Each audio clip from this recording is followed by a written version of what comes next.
choice. Thanks for listening.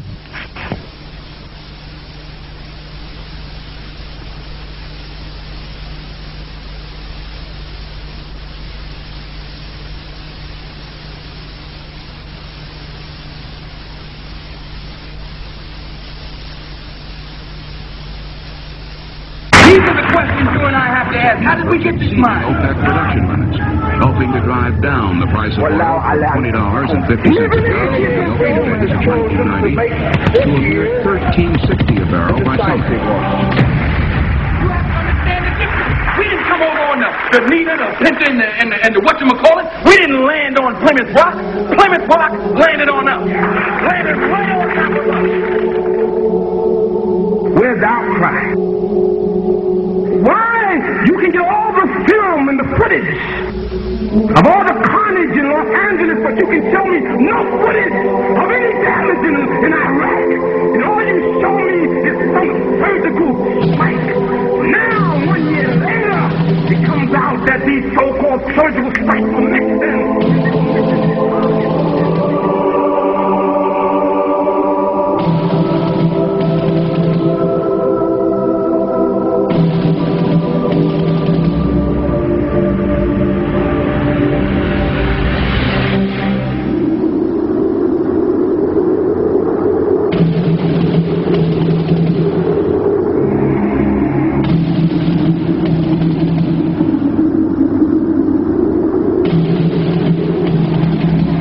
August 2nd, 1990. Saddam Hussein's forces crashed through the defences of oil-rich Kuwait. In fear of an Iraqi invasion into Saudi Arabia, the United States and her coalition allies poured into the Arabian Peninsula to form a deterrent that would be known as Desert Shield.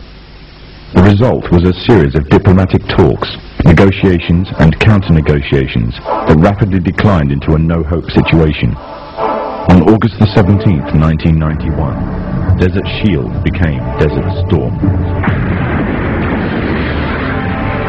Center of this city.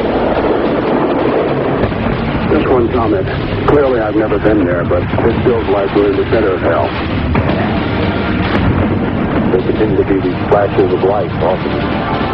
Whoa! Holy cow! The conflict was witnessed by millions through the eye of CNN and the BBC, showing propaganda of the systematic eradication of Saddam's forces by a coalition far superior in technological, political and economic power. However, what was little known was that from the outset the war was engineered, controlled and manipulated by an elite group. A group which had created the illusion of a man with power, at the head of a million-strong army, on the verge of going nuclear. A man who had gained control over 1/5 of the world's oil overnight. However, in reality, he was merely a pawn, in amongst many pawns. Just a puppet in a grand master plan, with the Gulf War as a well-orchestrated stepping stone. The orchestrators of the war were by no means strangers to controlling major world events.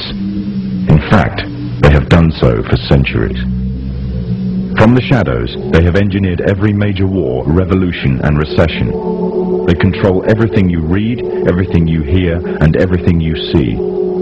They have managed to indoctrinate an entire populace to their way of thinking and have infiltrated key positions in places of authority. And it is from the shadows that they have created a new political order, a new economic order, and more sinister, a new religious order. Their ultimate aim is total global domination, and they will stop at nothing to reach their goal. The goal that was outlined in a speech given by former President of the United States, George Bush. What is at stake is more than one small country.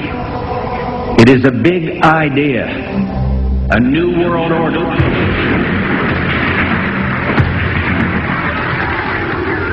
However, the origins of this global plan were not created in the offices of the White House. In reality, their roots lay in another war. This time, the year is 1095, and the place, Clermont, France.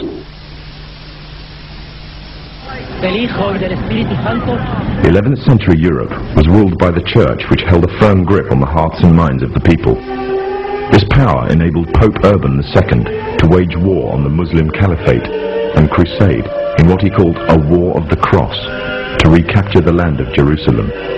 It had been under Muslim rule since the year 637, but in 1099 this rule was brought to a bloody and sudden end. In the name of the cross, women were raped and murdered. Children were put to the sword, and it is said that blood ran in the streets knee-high to the horses. Out of this land of bloodshed and terror, a group of men arose. Men that would stop at nothing to get what they wanted, no matter what the cost. 20 years after Jerusalem was taken, the Dome of the Rock was seized by a group of warrior monks calling themselves the Knights of the Temple of Solomon, or more simply, the Knights Templars. In Jerusalem, the Templars began to deviate further and further away from the practices of Christianity. They learnt the secret arts of the Kabbalah, an ancient form of Jewish magic, along with its dark rites and rituals. The Jews had learnt the arts from the pagans of ancient Egypt during the times of enslavement to the Pharaoh, and developed them into Babylon at the time of Nebuchadnezzar. In 1307, King Philippe of France arrested them for charges of denial of Christ, homosexuality, and idol worship, as well as magic. In 1314, Pope Clement V declared all Templars as heretics to Christianity, ordering all their properties to be seized. Their leader, Jacques de Molay, was captured and burnt to the stake. The Templars were cornered, and just when it seemed they were finished forever, a glimmer of hope arose from a seemingly certain end. They were to find a safe haven as well as an ally. But not in France. In fact, in a country in a desperate struggle for independence against the English. The country of Scotland.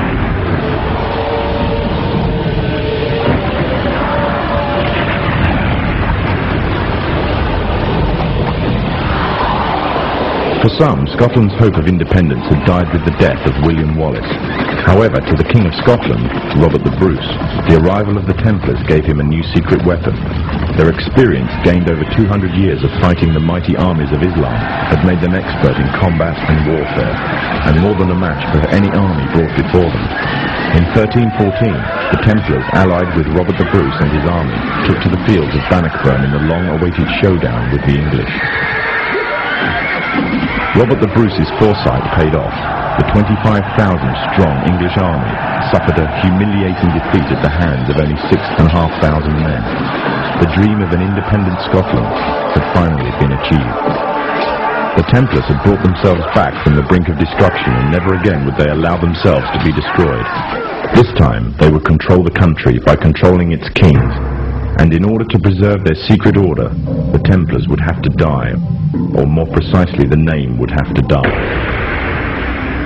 The Templars, who had escaped Europe, were finally laid to rest in Rosslyn Chapel, Scotland, which stands to this day as sign of their presence in Britain. Their descendants became the true power of Scotland. In 1603, the death of Queen Elizabeth I left England without an heir to the throne. By virtue of descent, King James V of Scotland became King of England. In doing so, Scotland and England joined to form a new kingdom, and the power that the Templars held over Scotland spread to give them a firm grip on the whole of Great Britain. For over 100 years, the Templars concealed their activities, fading into the background until they were little known and little remembered. However, they did not cease to keep a firm grip on Britain. All the time they were planning, regrouping, and infiltrating positions of power in all corners of the kingdom. In 1717, the Templars made their reappearance in Europe.